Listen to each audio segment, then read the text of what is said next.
Chers à tous, ce 21 mars 2025, le texte évangélique qui sous-tend notre méditation est Matthieu 21, les versets 33 à 46. Le texte est assez technique en raison des images que le Seigneur utilise, mais renferme un enseignement très structuré. Nous convions donc nos lecteurs à faire une pause de 5 minutes pour lire le passage, afin que nous soyons au même diapason lorsque nous allons développer ce que le Seigneur nous a mis à cœur.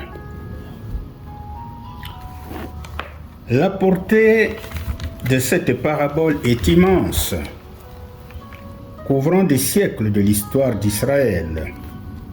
Cette parabole répond aux défis lancés à Jésus par les chefs religieux. Ce que nous pouvons lire en Marc 11, les versets 27 à 33. Dans ce texte, Jésus donne un exposé de l'histoire d'Israël, responsable de porter du fruit pour Dieu. Pour communiquer les vérités divines à ses auditeurs, Jésus utilise deux images.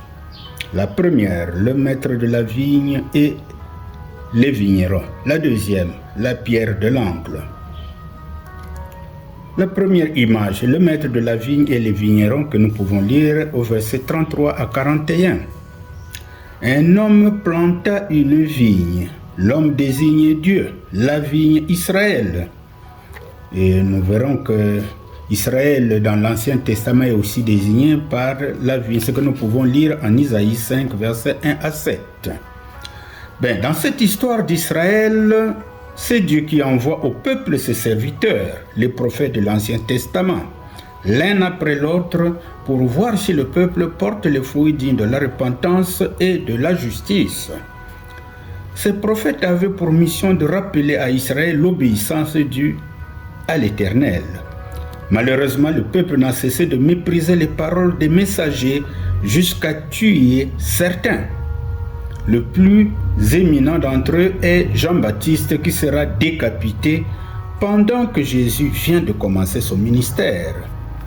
En fin de compte, il envoie son propre fils, qui lui aussi subira le martyre par une mort ignoble. Les vignerons supposent à tort que le maître est mort et que son fils est venu pour prendre possession de l'héritage. En tuant son fils, son héritage leur revient d'après la loi juive. Eh bien, cette parabole prend ici un tournant prophétique. Les prophètes de l'Ancien Testament sont rejetés et le Fils de Dieu lui-même est rejeté aussi et puis mis à mort. Après que les vignerons aient eu à tuer les envoyés et le Fils, Dieu, le propriétaire, confiera la vigne à d'autres, à savoir les païens. En d'autres termes, les privilèges d'Israël seront étendus aux gentils. Et c'est bien ce qui s'est produit.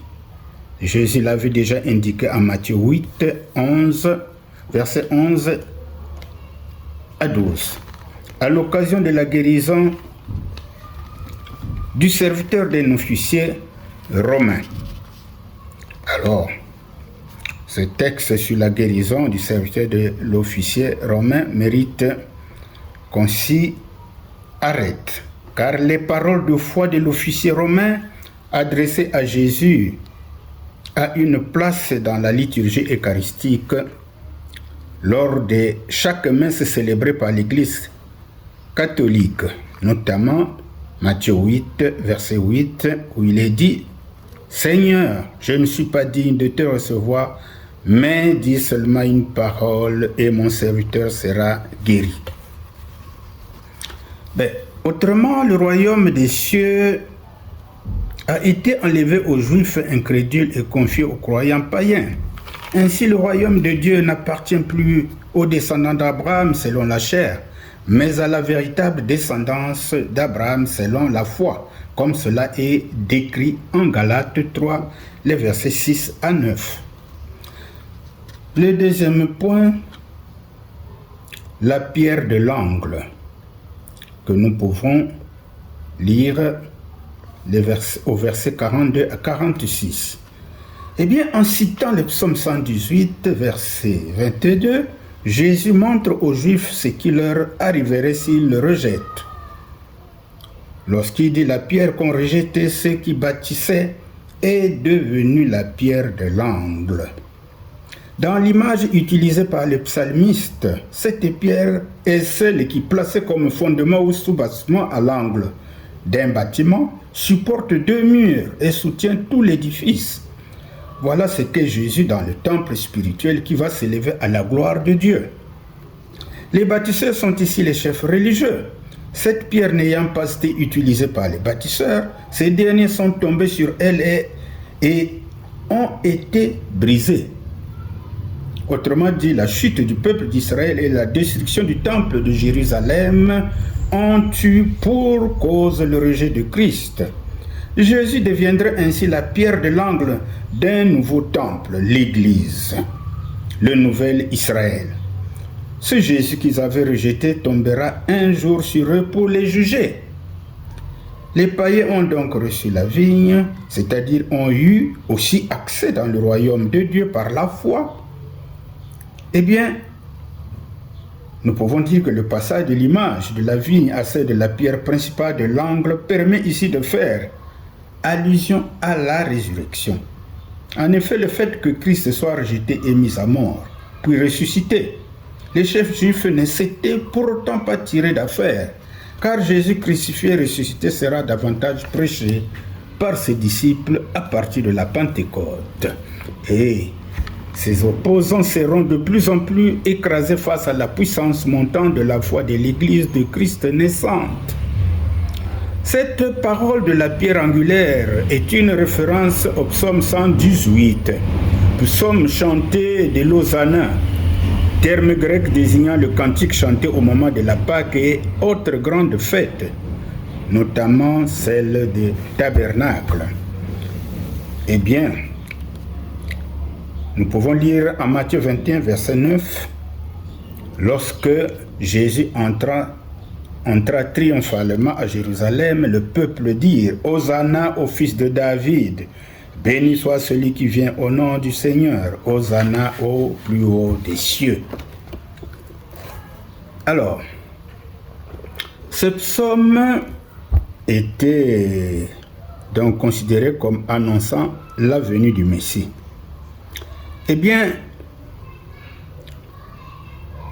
de plus, la pierre qui est tombée sur les chefs religieux et les a écrasés, eh bien, c'est une image de jugement. Ce qui veut dire, en d'autres termes, que ce Jésus qu'ils avaient rejeté tombera un jour sur eux pour les juger. Voilà ce que nous avions voulu partager avec vous, mes bien-aimés, mais quelle application faire à notre vie? Moi, lecteur, est-ce que j'obéis à la parole de Dieu que je lis ou que j'écoute à l'église? Quelle sorte de vigneron suis-je? Les chrétiens et de nouveaux juifs comme gentils sont les vrais vignerons de la vigne de Dieu qu'est le royaume. Le royaume de Dieu, le royaume des cieux. Alors, marchons de sorte que nous soyons citoyens de ce royaume.